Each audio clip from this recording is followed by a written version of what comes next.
for those that don't know, he's a coach, he's a mentor, he's a man of faith, he's an influencer, he's a father, he's a community leader. We call him the Yoda of ACN because he just tells it like it is. He's a top 100 influencer in the state of California. He helps people restore their hope, and I call him the ambassador of hope.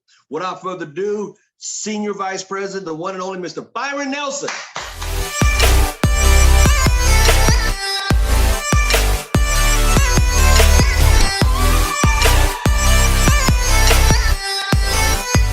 How are you doing? Good morning, sir. How are you?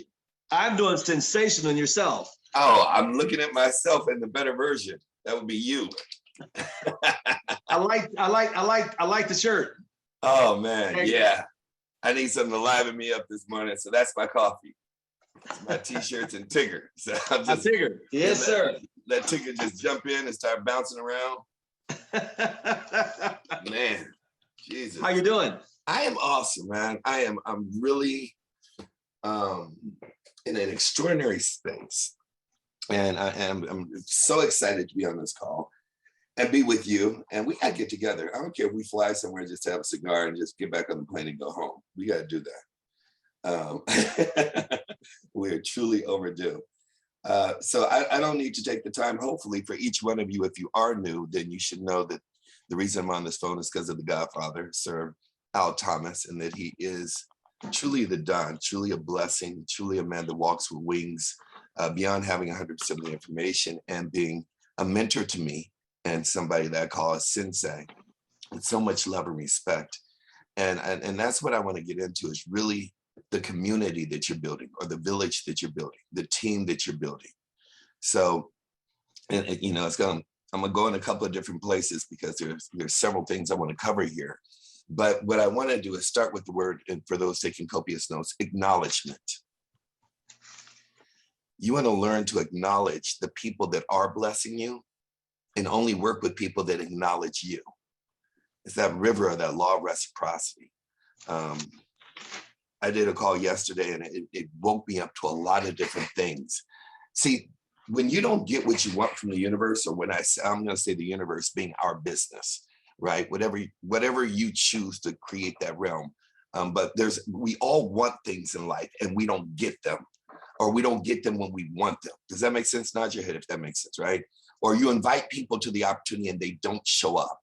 Or you want to get to a position, but you haven't hit it. You want to get to a financial position, but you haven't acquired it. All these things, what I'm really becoming so clear on, and I actually am in love with my, I don't want to say mistakes, but the incidental trappings of not knowing. I get excited about finding my mistakes. I really do. And I think if you work in a flow, in a direction, that you can fall in love with your mistakes, then it will redirect your energy from where you feel like you're failing. Hopefully somebody gets this morning. I'm gonna say that again. If you can fall in love with your mistakes, or fall in love with your shortcomings, or fall in love with your lack of knowledge, then you can redirect your energy of feeling like I'm failing. It's very difficult to rewire one's mind to not live in a state of expectation. When we invite people, we have an expectation. When we show the business people, we have an expectation. When we share, we have an expectation. When we put in the work, we have an expectation. I actually just coached one of my RDs, which was astonishing to me. He's been around for a minimum of 3, 4, 5 years. And he's underneath one of my top leaders. And in coaching him, I was listening to his conversation, and he's vibrant. He's seasoned, got to be in his mid 60s, but strong, very vibrant, very, very alpha. And he was saying, Mr. Nelson, he kept talking and talking. First of all, let's start with that lesson. The number one reason I get interviewed all the time, I said this last night on a call, the number one reason a person does not succeed is because they don't listen. That's the number one trait. They don't listen. They do not listen. No, I tell people how to edify. I teach people, how to do this. I tell people, don't use my name, use my name. And it's listen to the little things. Are you guys following me on that? Listen, because my goal is not to become deified, nor is Mr. Thomas. Our goal is to empower you to become employed, meaning you are fully employed by yourself. Hire yourself as a boss, as a CEO. Hire yourself and start operating from a space of a boss. Now, everybody's not going to get this. I understand that it's going to take a minute. You're going to need a lot of help if you're brand new. You're going to have to lean on some people. You're going to have to use some edification with other people to get the story out. You're going to have to use other people's story for people to understand. Maybe you lack self-confidence. But at the end of the day, you're on a journey to learn that you're hiring yourself in this business to be a boss. That's why you got in the business. I don't want to work for anybody else. I want to run my own life. I want to create my own time. I want to write my own check. But you're still operating, and I say that generally, okay? Still operating like an employee. That employee mentality is going to get you fired every day.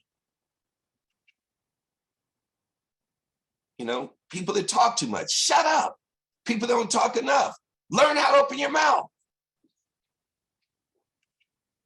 So as I'm coaching this guy and I'm listening to him and he's talking and talking, I'm like, you don't ask 5 questions in one conversation. Are you going to shut up and let me answer one question? That's why I'm having this conversation in my head. And no wonder you aren't having success. You're listening to all these other people inside your head. And until you learn how to silence that crowd, you aren't going to hear anything anybody else has to say that can correct your current situation. And so as I'm sitting there and I finished, and he said, Mr. Nelson, he runs a very successful trucking company, and he's made a whole lot of money doing that. He said, I go up to every trucking station, and I talk to everybody there. And he said, I have a very nice car, a very expensive car, and I put AC, and I put the decal on the car. He said, I actually go up into malls and I wait for people to walk by, and I look them in their eye, and I can tell this person needs an opportunity. And I asked him and he says, I put up signs and posters. This is just this a week ago. And they walked by, and I said, do you see that right there? Save money, make money, change your life. Does it resonate with you? And he said, some people look at me like, you look like, what are you trying to scam me on? Very strong personality. And I'm sitting up there like, wow, you made it to RD. That just goes to tell you, if you do something long enough, you can get to any position. I was like, wow.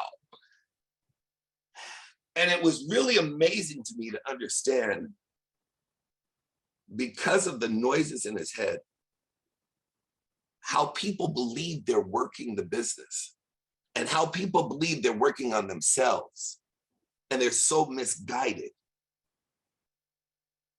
And I don't want to say wasting time, but they haven't changed themselves. They didn't go in with the intention that I need to find out what successful people in this business are doing, do what they do, and I'll get what they get.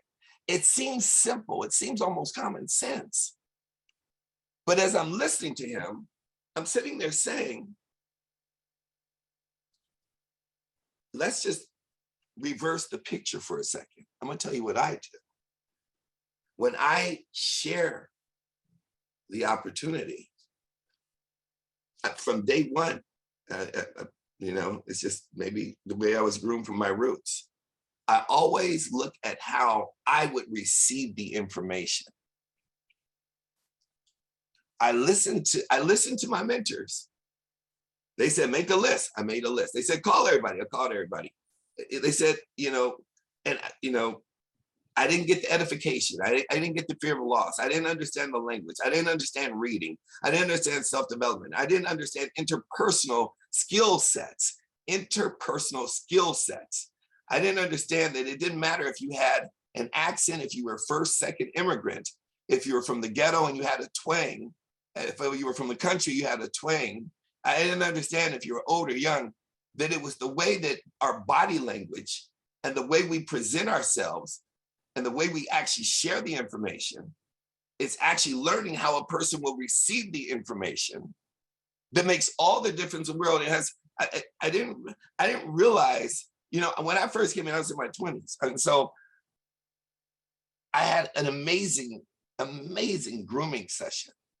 As soon as I hit ETL, we're gonna say ETL, I didn't know, I thought the only time you wore shirts with a cufflink is if you were filthy wealthy, or if you were going to a prom, or to, you know, to a wedding. And my mentor, as soon as I hit ETL, said, go to Nordstrom's. He says, you don't gotta spend $200-300 on like my shirts are. He said, go to Nordstrom's and pick you up a $35 shirt and get you some cufflinks. I was like, wow, I never really thought about that. He said, write this down, act as if you're already wealthy. I was like, huh? He said, everything you are right now, you acted like that before you became it. A doctor acts like a doctor before they become it. A professional ball player, football, basketball, hockey, they act like that before they become it. There's a person coming out of high school right now, I'm in the NBA. There's a person right now in their freshman year in college playing football, I'm playing in the NBA, in the NFL. There's a person playing hockey. There's a person that is ice skating. They're 12 years old. They're like, I'm going to 28 Olympics in LA. They're 12 years old.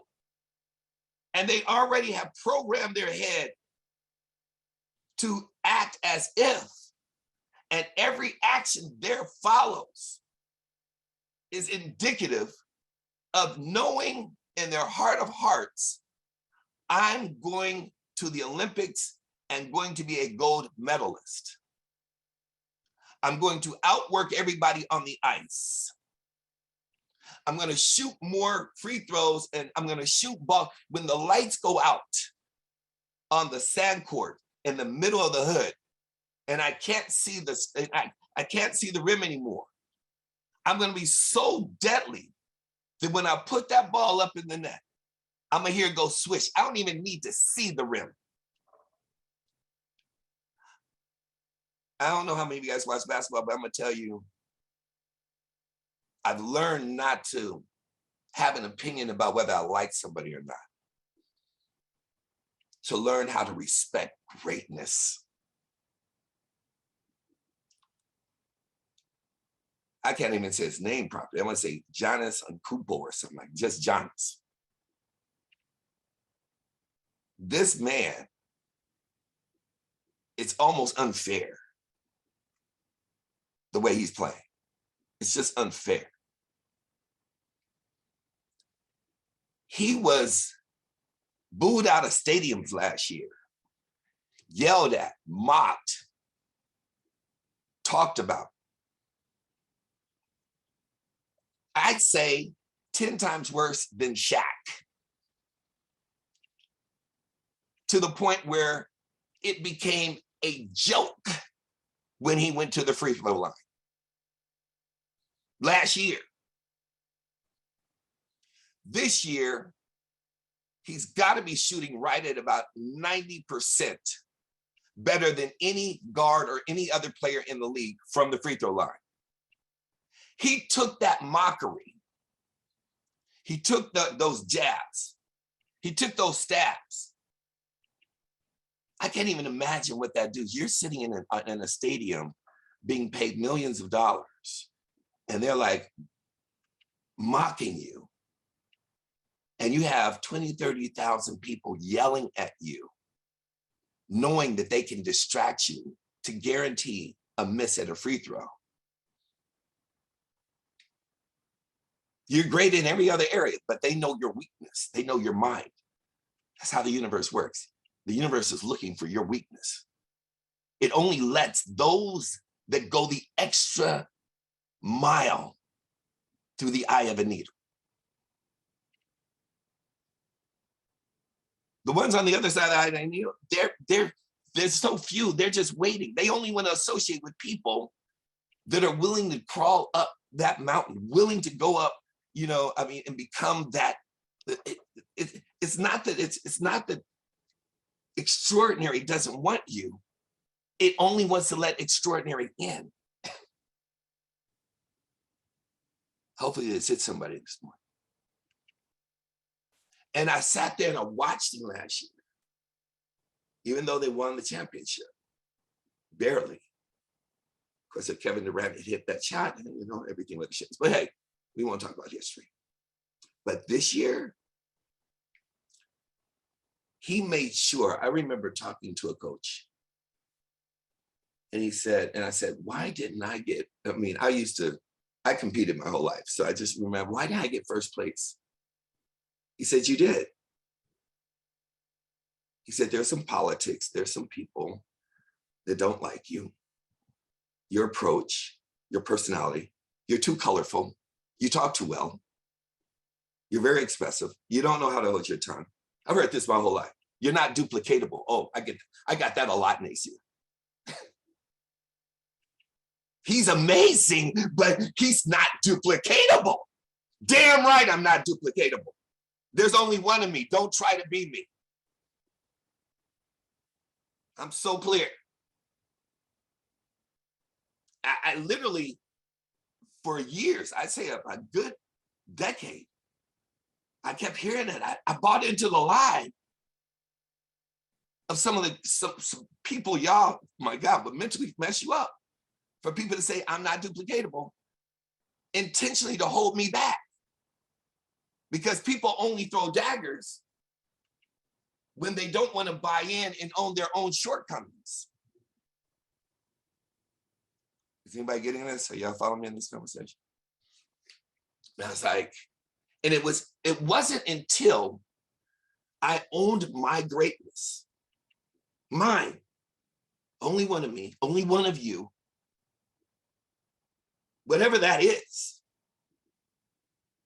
What I believe it is that there was millions of sperm and I lived. What I believe it is that there was millions of sperm when your parents conceived, when there was conceptualization, when they did their thing, and you lived. Millions did not make it. Many have heard this conversation before, but I don't think you understand the magnitude of the conversation. You lived and are who you are in full form today when millions didn't make it. And somewhere in your journey, we bought into the lie, the suppression. It's the distinction of people that have cancer and live and those that die. It's the people that go through stillborns and live a vibrant life and go and have another, and those that go into depression. It's the people that go through rape and use that as fuel to make sure it never happens to anybody else, and those that never have a fertile relationship ever again. It's the people that go through divorce and were brutalized, men and women, and never recover. I've been looking at people that I know. I was like, I saw one yesterday. One of my best friends started on this journey. Never the same, never recovered. He went into business. There was a lawsuit against him. He trusted somebody. He was the voice. And then there was the brain. The brain manipulated people in his organization and out to start a business, a hedge fund, an investment company. And they lost one of the people. I was in the middle of it. One of them was a doctor. She put her entire retirement fund in. We're talking about over $900,000 because of the relationship. Money gone. And everybody came after one of my best friends. Everybody came after him. Because he He did it on the faith that he was in a partnership with somebody who he could never believe would mistrust, misdeed, or commingle or mess up the money. And when the heat came, because of good intentions, bad decisions, and money lost, the brain was smart enough to figure out how to weasel out. He was a weasel in the first place and disappeared. And my boy was left carrying the bag. And the IRS and the taxes and the state board, everybody came after him. He hasn't recovered. He was one of the most amazing leaders born. It just goes to show how one incident, one occurrence can shift. I have another friend who went through a surgery, lost her mom, lost her dad, but the surgery, one of my best, I'm talking about some of my best friends. Hopefully I'm not disclosing too much, as some of you guys are very much in my circle. But here's what happened. She was supposed to have surgery near her genitalia, like right above, right in it, so like somewhere around the kidneys, some right about the stomach. The hospital misdiagnosed. I don't know if it was a misdiagnosis or missed pictures, but at the time of the surgery, they did the right diagnosis on what was wrong with her, but somehow the pictures got mixed up and they cut her from here to go into the chest in the wrong place. And was about to start moving stuff. And that fortunately is a God thing. I don't have time to go into details, but they did the wrong surgery. And she was about to die because of a surgery that wasn't supposed to take place. Then she lost her mom, then she lost her dad. Oh, thank God she's getting back to herself now. But all this happened back to back. What I'm saying is, things can happen we have no control over, but we have control over how we respond. Never been the same. Confidence, everything just poof. It is your responsibility that when you have all your faculties, to make sure, and I'm talking from a God perspective, I'm talking about from a biological perspective, I'm talking about from a mental perspective, I'm talking about from a resilient perspective, to make sure you are the beast that came out of that womb, outweighing all the millions of sperm that didn't get here, to become extraordinary in every part of your life, so that when circumstances are imposed upon you, not of always your will, that you can bounce back, that you come back 10 times stronger. You're not too young or too old to hear this conversation. That you start living with so much fertility, so much ferociousness, so much passion, so much life, that the universe and people that you cross paths with cannot deny you.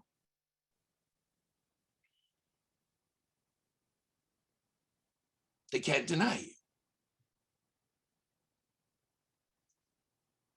As I sit here and I look at all these situations of how you set up yourself and how people show up, as I go back to my friend who's an RD, and I'm like, you don't understand being in your 60s, over 50.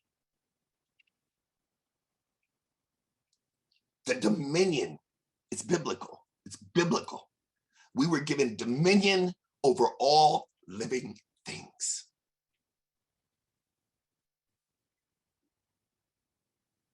I dominate everything, right or wrong, hook or crook. No excuses. When I go in, I'm in. If I'm your friend, if I'm your family, Al knows this, Jocelyn knows this, my family knows this, I'm in. And I will protect you, even if you're wrong. If you're wrong, I'll beat your ass after I kill everybody else. If you're my family, you better fucking protect. I'm sorry, ladies. You better protect me the same way. how do you show up? How do you show up? Do you show up with your hair not done? Do you show up just the way you feel that day, raggedy? Do you show up like a million? And I'm not talking about dressed up to the T. I'm in a Tigger shirt. Do you know how many people stop me? Those that know my affinity in this from this COVID time on is hoodies and glasses and t-shirts, all cartoons. Speed Racer, Tigger, Winnie the Pooh. I even got the old yellow, they used to be called, what were they called? They were called, they're folders, the old yellow folders with different cartoons when we were kids.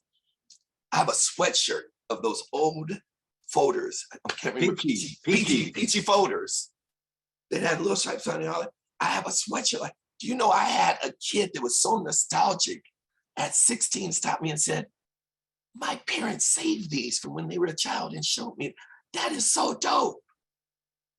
No matter how I show up, it's to make a mark, a mental tattoo to get to, and this is what I teach in my speaking academy. It's a different conversation, but it's so aligned. The magic of being able to present is the same magic of becoming an extraordinary speaker. It is the magic to learn how to invoke an emotion. When I sit down and I present the opportunity, I invoke an emotion. I'm going to find where the scar is. I'm going to find where the pain is. I'm going to find where the hurt is. 2 jobs, pain. Single parent, pain. Losing your house, pain. Not paid enough, pain. You know, not having enough time for yourself, pain. Having the same income for the last 5 years, pain. And then I'm going to take some salt and pour it on an open wound and be the same doctor that washes it off and heals you with our opportunity. And you're going to thank me when I'm done.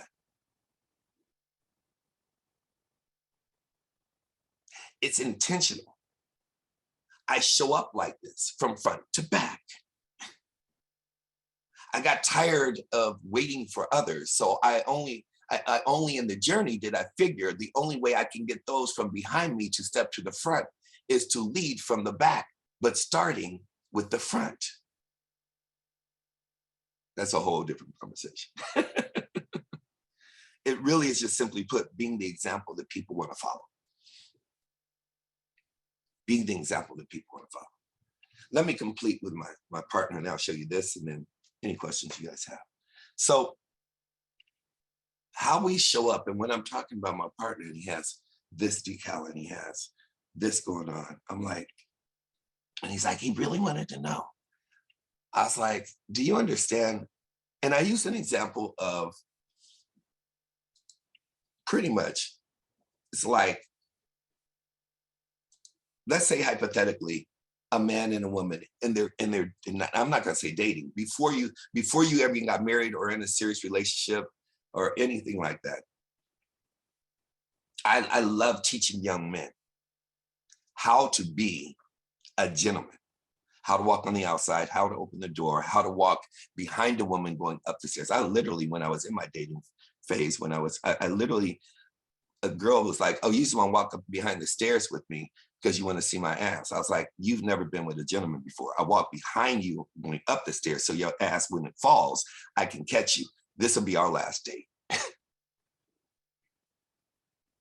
It was very amazing that so few people in today know little things like this. But I was sharing that imagine you have a man and a female, and you have a man standing over here, and you have a group of women over here. You could have a couple of men over here. It could be me and Al over here, and it could be, you know, Tammy and Belinda over there. And if we saw them at the bar, women, first of all, see everything. They see things we don't see. So they saw us before we even came in. But they'd never let us know that. So we came up and we saw them. We're like, ha, ha, ha, ha, ha. Look at them two little foxes over there. And let's just say that I walked straight around to get Belinda a drink. When I came over to ask her, can I get you a drink? Guess what the response is? No. Women are naturally taught to say no. It's just what it is. Even if she wanted to say yes, she's like, I'm independent. What do you think? I can't afford my own drink? I got my own drink. No, thank you. There's a lesson here. Stick with me. The way it was supposed to be done in order to get people's attention is to walk in, identify, mind your own business, go to the bathroom, come back up to the bar where they never saw you, stand right next to them, order a drink, and then say, by the way, whatever they're having, it's on my tab. They can only at that point say, thank you. By the way, what's your name? You can't walk into our business holding up a sign thinking people are going to be attracted to you when you look like a buffoon. Forgive the analogy in my friend's situation. You can't escape hard work. The hard work is the interpersonal skill set to learn how to, if you're going to go to a mall, which I know Sam has done, he's a master of this, is to be walking as if you're there to buy the mall, buy some clothes, and see somebody from behind or across the room in a store that you, oh my God, that's an amazing purse and blouse. How'd you? And from a male perspective, I'm giving you guys a whole lot of tips here. From a male perspective, I'm gonna say, Diana, that's, you're beautiful. I don't know you, but that's a beautiful, my woman, even when I didn't have a woman, you know what I'd say? My woman would love that outfit. And I was not talking out of integrity because I was projecting on when I have a woman, I want her to have that outfit. Because I didn't want to come off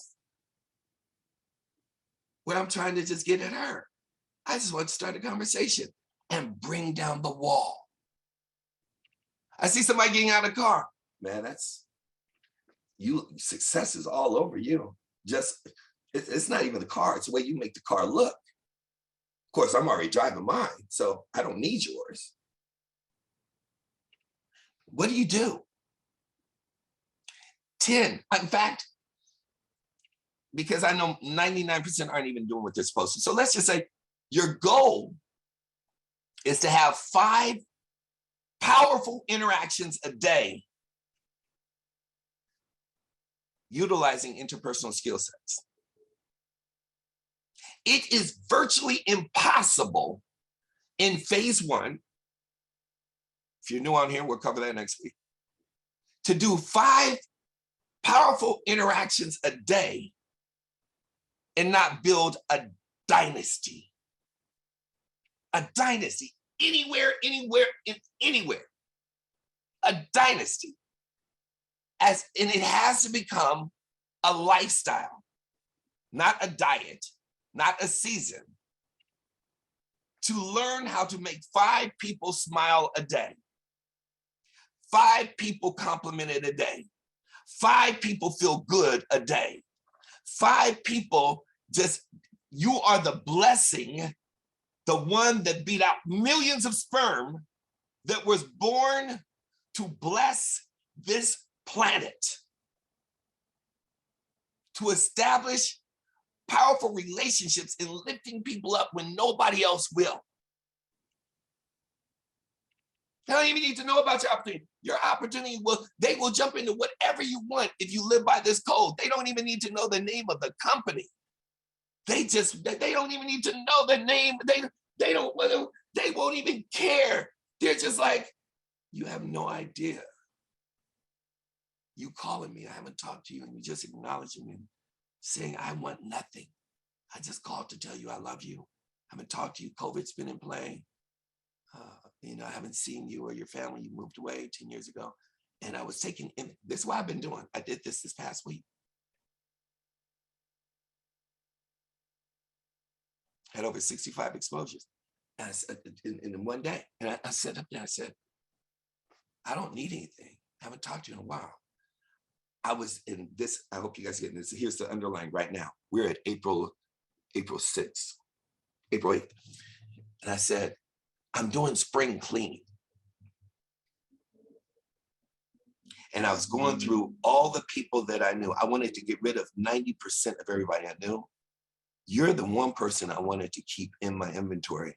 Haven't talked to you in at least 7-8 years. I actually did this over the last 48 hours. Established communication, established contact, got them exposed, and bam, I have a new partner. It's amazing of just acknowledging that you're worthy to stay in my phone. Having no idea of the depth of who I am or what I do or where I met this person, going back and seeing the threads that it was from like 2000, it was crazy, 2000, last one was 2016. And I was like, I just wanted to know if this is still your number. I'm doing spring cleaning. And I just wanted, before I delete all these numbers and people in my phone, I wanted to know if came back, yeah, it's still me. How the hell are you doing, B? I was like, whoa. As a matter of fact, I'm doing freaking awesome. God has been, are you still traveling everywhere? Matter of fact, I'm not traveling nowhere. I just like to stay still. Now I am going to the Maldives soon, and I'm going to be tripping over to Dubai and taking my mom to Israel for the Holy Walk, but I'm just enjoying life. And I'm up to something. I'm putting together a new squad. And I know we haven't talked in a long time. I just want to share what I'm up to. And even more importantly, listen, Linda, listen. More importantly, I want to know what you're up to. How can I serve you? What can I do to support you? I want to find a way to be able, what can I do? Amazing. And so I'm sharing with my business partner about how to show up. I said, you're going to need a complete human makeover. He said, I read the book you gave me, Miss Osh. You said, go for no. I said, it doesn't mean go out there and be a masochist, you fool.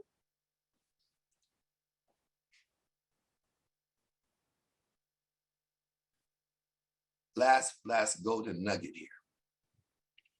So I'm going to complete in that full circle, which I did. The golden nugget is, I learned something getting into phase 1 this week. I fell in love with my mistakes. One of my mistakes, and I don't call it a mistake, I call it a learning curve, was I'm really enamored with those who have seen my Facebook or been in my space. Bree definitely knows. I have him do work for me. Jocelyn, I love putting together flyers that are shock treatment, if that makes sense. Make you think. And I love putting together videos, audios, and audio postcards. And what I did right, I'm gonna tell you what I did right so you can get into the mastery of the invite. I'm gonna train on a little bit more on this next week. I wanna wrap up on this. The mastery of an invite. Now notice I started with how you show up, but the mastery of an invite where I'm sitting there talking to my girl and she's like, why don't you just put it in the threads? It's like, that's not where the work is. The work is every person needs to feel important. Every person needs to feel important. If I put it in a thread, even if they look at it, they're gonna feel like they're part of a crowd. You have to go in individually. Now, you got to figure out what works for you. For me, I like doing a blitz. But some of you, you just need to learn the discipline of being consistent at 5 a day. I know how to corral, but it's taking decades of experience, corral 50, 60, 70 people at one time and manage that. Most of you can't manage 3 because you're still trying to figure out who you are. So what I'm sharing with you is you got to learn how to be able to invite. And the mastery of that is the follow-up. Like I've had so many people exposed. And sometimes you invite so many people, and if you're doing it in a console like this, and you have 100, 200 people, you don't know who's in there. You don't know who showed up. There's no way of taking inventory of who did or didn't show up. So today, I have to go through every one of them, except for the ones that communicated with me. That was, I told you the 2 biggest things to me are integrity and communication. But to be able to send back and say, I had so many people on the call, even if you only invited like 20 and 5 showed up, but you have a call like Mr. Al Thomas doing or Jocelyn's doing, Mrs. Driscoll, and you got 100 people on there. See, this is the power. That's why I got to stop. I didn't take my meds today. Stop it. That's why I got to start this conversation next week, because I'll go into another lesson.